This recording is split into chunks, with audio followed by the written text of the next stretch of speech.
Friends, welcome back to my channel Ikraj gardening. दोस्तों, आज की इस वीडियो में मैं टर्टल वाइन के बारे में बात करूंगी। और ये टर्टल वाइन मेरी फेवरेट वाइन है क्योंकि ये बहुत इजी टू केयर है। क्योंकि एक बार नर्सरी से लाने के बाद जब ये सेटल हो जाती है तो ये बहुत अच्छे से ग्रो करती है और काफ़ी फैलती है। और इसकी ख़ास बात यह है कि आप इसको किसी भी तरह के कंटेनर में ग्रो कर सकते हैं। आप इसको हैंगिंग बास्केट में, और अगर आपको क्रिएटिविटी अपने प्लांट्स के साथ पसंद है तब तो ये आपको बहुत ज़्यादा पसंद आएगी, क्योंकि आप इसको बहुत ईज़िली अपने किसी भी प्लांट्स के साथ क्रिएटिविटी आप करते हैं तो उसमें आप इसको ग्रो कर सकते हैं। क्योंकि ये जल्दी ख़राब नहीं होती है और बहुत ईज़िली ग्रो हो जाती है, बहुत छोटे से कंटेनर में भी और ग्राउंड में भी, हैंगिंग बास्केट में भी, चाहे जैसे कंटेनर में आप इसको ग्रो करें। अगर आपको इसकी सारी रिक्वायरमेंट्स पता हैं तो आप इसको बहुत इजीली ग्रो कर सकते हैं और इसके साथ क्रिएटिविटी भी कर सकते हैं। तो आप इसको इस तरह से हैंगिंग बास्केट में भी लगा सकते हैं। ये ऊपर की तरफ नहीं बढ़ती है, ये नीचे की तरफ लटकती है। तो आप इसको वॉल पे भी, आप अगर पॉट रखते हैं तो पूरे वॉल पे, अगर आप वॉल पे कई सारे पॉट लाइन से रखते हैं टर्टल वाइन के, तो ये नीचे इसमें बहुत अच्छा फॉल आता है। जैसे देखिए यहाँ पे इसमें ये ऊपर लगी हुई और ये नीचे इस तरह से पूरी वॉल को ये कवर कर लेती है। तो आप इसको वॉल पे भी ग्रो कर सकते हैं, बहुत अच्छी लगती है ये। तो बात करें कि इसको किस तरह की पॉटिंग मिक्स में लगाना है आपको, तो इसके लिए आप 50% नॉर्मल गार्डन सॉइल ले लीजिए और उसमें 30% कोकोपीट ले लीजिए और 20% उसमें आप ऑर्गेनिक कंपोस्ट, काउडंग कंपोस्ट, या आप जो ड्राई लीफ से कंपोस्ट अगर घर पे तैयार करते हैं तो वो आप उसमें 20% कंपोस्ट मिला लीजिए। और कोकोपीट मिलाने से ये रहता है कि कोकोपीट से एक तो जो पॉटिंग मिक्स हम बनाते हैं वो वेल ड्रेन तैयार होती है, उसमें पानी रुकता नहीं है, और दूसरा कोकोपीट जो है वो पॉटिंग मिक्स को मॉइस्ट रखती है। क्योंकि ये टर्टल वाइन एक मॉइस्चर लविंग प्लांट है, इसको नमी बहुत पसंद है। तो इसलिए इसकी पॉटिंग मिक्स में कोकोपीट मिलाने से जो सॉइल होती है वो गीली रहती है, थोड़ी नम रहती है। तो इसलिए इसकी पॉटिंग मिक्स में आप 30% कोकोपीट मिला लीजिए। और क्योंकि जैसा कि मैंने आपको बताया कि इसको नमी बहुत ज़्यादा पसंद है, तो इसलिए इसकी जो है पॉटिंग मिक्स ऊपर जो टॉप लेयर होती है वो सूखनी नहीं चाहिए।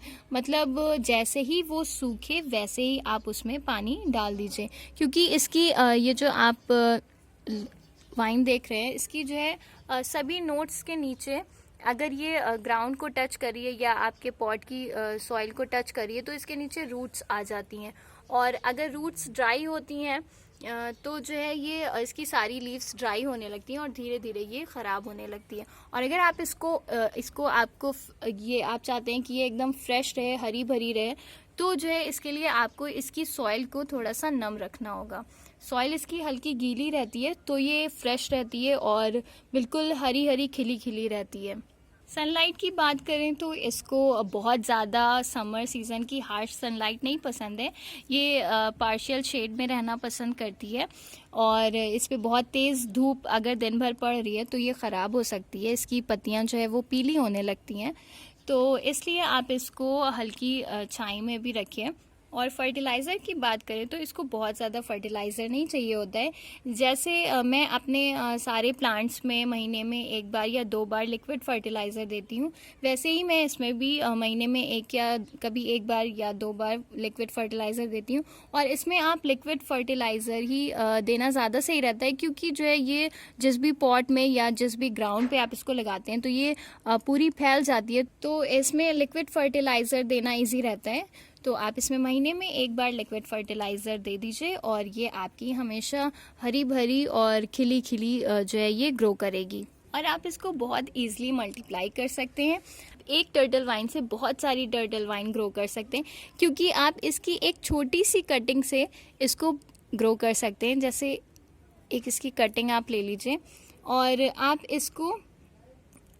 इसकी जहाँ पे नोट्स होती हैं वहाँ से इसमें सभी नोट्स से रूट्स जर्मिनेट हो जाती हैं। तो आप इसको एक कटिंग इसकी ले लीजिए, आप इसे इस तरह से पॉट में लगा सकते हैं। आप एक टर्टल वाइन से बहुत सारी टर्टल वाइन तैयार कर सकते हैं। और इसमें जब भी आप कटिंग लगाते हैं तो कटिंग लगाने में जो इसमें पुरानी पत्तियां होती हैं वो पीली होकर के झड़ जाती हैं और इसमें फिर न्यू लीव्स जो है वो आने लगती हैं। और इसकी अच्छी बात यह है कि ये अपने आप ही जो है इसमें बहुत सारी अपने आप ही इसमें बहुत सारे ये कल्ले आते हैं और ये खूब घनी हो जाती है। और इसको बुशी बनाने के लिए हमें बार बार इसके ये कल्ले तोड़ तोड़ करके इसमें नहीं लगाना पड़ता है, ये अपने आप ही जो है वो घनी होती जाती है और खूब बुशी हो जाती है। और आप इसकी जो है बॉल बना सकते हैं और इसको आप क्रिएटिव तरीके से यूज़ कर सकते हैं, जैसे चाहें आप इसके साथ क्रिएटिविटी कर सकते हैं। आप इसको बहुत छोटे से पॉट में भी लगा सकते हैं और ये बहुत अच्छी ग्रो करती है।